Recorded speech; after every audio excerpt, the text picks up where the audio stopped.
السلام علیکم ورحمۃ اللہ وبرکاتہ۔ ہر شعبے میں اچھے برے لوگ ہوتے ہیں، اور میرا جو شعبہ ہے میسن کا، تعمیراتی حوالے سے، تو اس میں بھی اچھے برے لوگ ہیں۔ سب کو ایک ہی سوٹی سے نہیں ہانکنا چاہیے۔ تو اکثریت جو ہے، میں بھی ایسا مائنڈ رکھتا تھا کہ جو بالکل ہی کام نہ جاننے والا، ہم اس کو پسند کرتے تھے کہ ہم اس کو جب چونا لگائیں گے، ڈنڈی ماریں گے، تو اس کو پتہ ہی نہیں چلے گا۔ جو جاننے والا ہے، کام کو سمجھنے والا ہے، اس کا کام جو ہے ہم کتراتے تھے، یار یہ بندہ بڑا سخت ہے، یہ خراب ہے۔ تو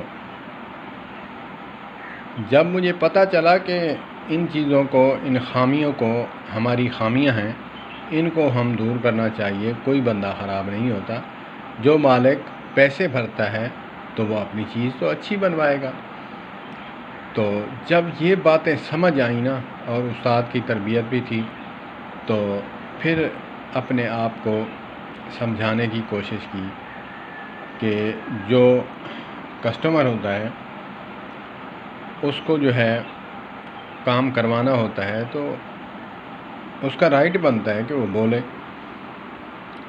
تو ہمیں پسند وہ ہوتا تھا جو بالکل ہی کورا، نہ جاننے والا، کہیں ڈنڈی مار لی، کچھ کر لیا، مسالہ صحیح مکس نہیں کیا، اینٹوں کو تر نہیں کیا، بس ایسے ہی جو ہے کام کر کے، بس ایسے کام کرنے والے کا جو ہے، پھر ہم ایسے جب کرتے تھے تو اس وقت ہماری برکت بھی نہیں ہوتی تھی۔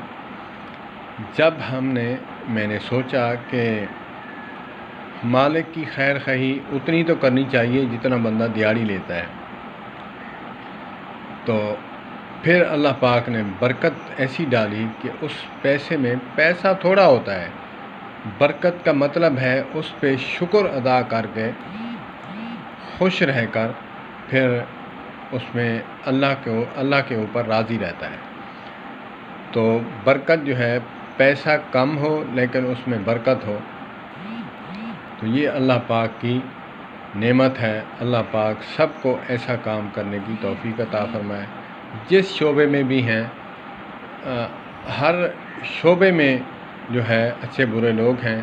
اللہ پاک ہمیں اچھائیاں اور کسٹمر کی جو ہے بھلائی کے لیے جو ہے ہم کچھ ایسا کر دیں، اللہ پاک ہمیں توفیق دے۔ والسلام علیکم ورحمۃ اللہ وبرکاتہ۔